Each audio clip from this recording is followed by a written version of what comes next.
சுதந்திரம் விரும்புகிறோம் என்று ஒரு பக்கம் கூறிக்கொண்டே மறுபக்கம் போராட்டத்தை வெறுப்பவர்கள், வயலை உழாமலேயே அறுவடை செய்ய நினைப்பவர்கள். இன்னைக்கு ஒரு கவிதை படிக்கிறேன் பாருங்க. இந்த புத்தகத்தோட பெயர் 7 தலைமுறைகள். 7 தலைமுறைகள் அப்படிங்கிற இந்த புத்தகமானது ஒரு நாவல். நிறவெறியினால் ஏற்படுகின்ற அடிமைத்தனத்தையும் அதனால் ஏற்படும் பாதிப்புகளையும் அடக்குமுறைகளையும் எதிர்த்து ஏற்படுகிற ஒரு போராட்டம், அதற்காக எழுதப்பட்ட ஒரு வரலாறு அப்படின்னு இந்த புத்தகத்தை சொல்லலாம். இந்த புத்தகத்துல என்ன இருக்கு அப்படிங்கறது பார்க்கலாம். இந்த புத்தகத்துல வர முக்கியமான கதாபாத்திரத்தோட பெயர் குண்டா கிண்டே. குண்டா கிண்டே அப்படிங்கிற ஒரு நபர் பூர்வீகமான ஆப்பிரிக்காவில இயற்கை சூழ்ந்த கிராமத்தை பிறந்து வளர்றாரு. தன்னை சுற்றி இருக்க கிராம மக்களோடையும் இயற்கையோடும் இயைந்து அழகான ஒரு வாழ்க்கைக்கு தேவையான பயிற்சிகள், சில யதார்த்தமான நிகழ்வுகள் அதெல்லாம் கொண்டு போறாங்க. ஒரு மாதிரி நல்லா சாதாரணமா போயிட்டு இருக்கு. ஒரு கட்டத்துக்கு மேல அமெரிக்காவை சேர்ந்த சில வெள்ளையர்களால வலுக்கட்டாயமாக அடித்து துன்புறுத்தி அவரை கடத்துறாங்க. கடத்தி எங்க கொண்டு போறாங்க அப்படின்னா ஒரு கப்பலுக்கு கொண்டு போறாங்க. கப்பலுக்கு கொண்டு போறாங்க அப்படின்னா அவருக்கு என்ன நடக்குதுன்னு அங்க கிடையாது. தெரியாம அவர் என்ன பண்றாரு, அவர் மட்டும் கிடையாது, அவர் மாதிரியான நிறைய மக்களை அவங்க கடத்தி வற்புறுத்தி கொண்டு இங்க அடைச்சு வச்சிருக்காங்க அப்படிங்கிறது அவருக்கு அப்பட்டமா தெரியுது. அந்த இடத்துல என்னென்ன நடக்குது அப்படிங்கறத ஒரு 14 பிரிவு வரைக்கும் அவர் எப்படி இருக்காரு, எப்படி வாழ்றாரு, அவருடைய வாழ்க்கை முறைகள் எப்படி இருக்கு அப்படிங்கறது கொடுத்திருப்பாங்க.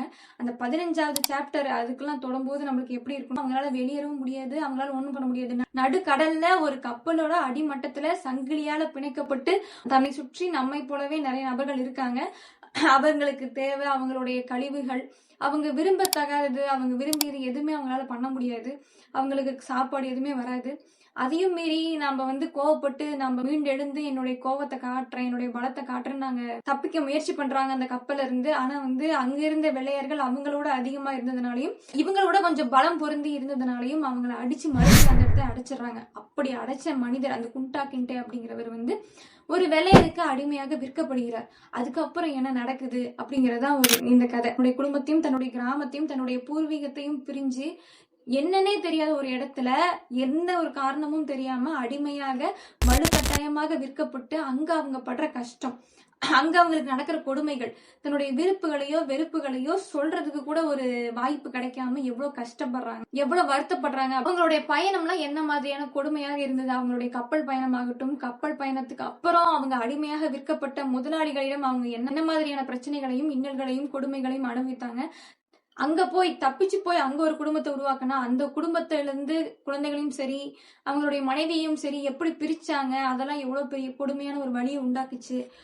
இது சாதாரணமா மட்டும் கிடையாது, தான் அனுபவித்த வழிகளையும் இன்னல்களையும் அடுத்த தலைமுறையினருக்கு கதைகளாகவே சொல்லி ஆறாத வடுக்களையும் தன்னுடைய பூர்வீகத்தை பத்தியும் சொல்லி அடுத்த தலைமுறையினருக்கு எப்படி அந்த செய்திகளை கடத்துறாங்க, அடுத்து கடைசியில எந்த இடத்துல நிக்குது, கடைசியில இவங்க விடுதலை அடைஞ்சாங்களா இல்லையா, இவங்களுக்கு என்ன நடந்துச்சு அப்படிங்கறதுதான் இந்த புத்தகத்துல சொல்லியிருப்பாங்க.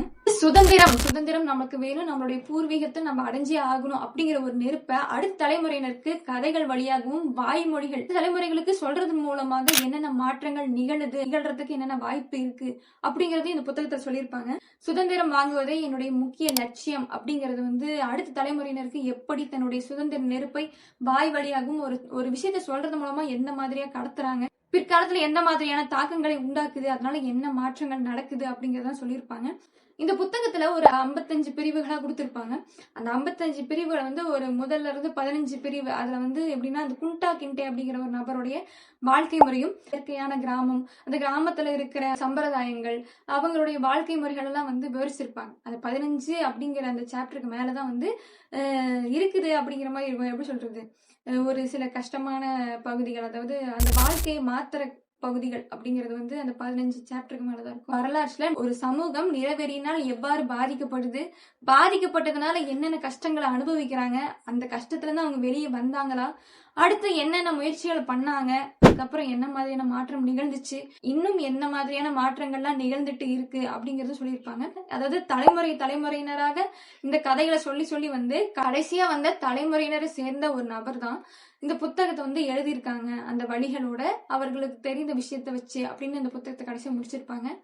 ஆமா, இந்த புத்தகத்தோட பேர் என்ன அப்படின்னா 7 தலைமுறைகள். எழுதியவர் பேர் அலெக்ஸ் ஹேலி. தமிழில் ஏஜி எத்திராஜலு அப்படிங்கிறவர் மொழிபெயர்த்திருக்காரு.